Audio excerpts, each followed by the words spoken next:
Welcome to Financial Hub. In this video, I'm going to guide you on how to log in your Crypto.com account on your PC.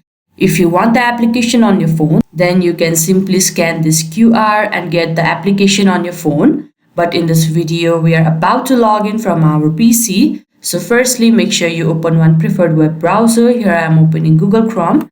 Now in the search bar, you can simply search crypto.com/price and press enter. Now you will be led to this kind of interface where you can see all the prices of today's cryptocurrency. Now at the top you can see two options, login or sign up.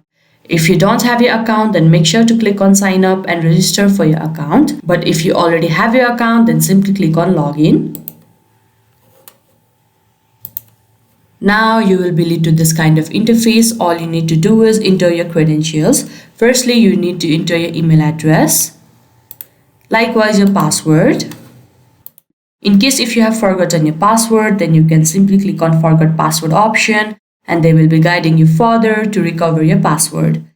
Now, if you have a credential ready, then you can simply click on login and you will be successfully logged into your Crypto.com account. I hope you found this video helpful. Don't forget to like this video and subscribe our channel Financial Hub. Thank you.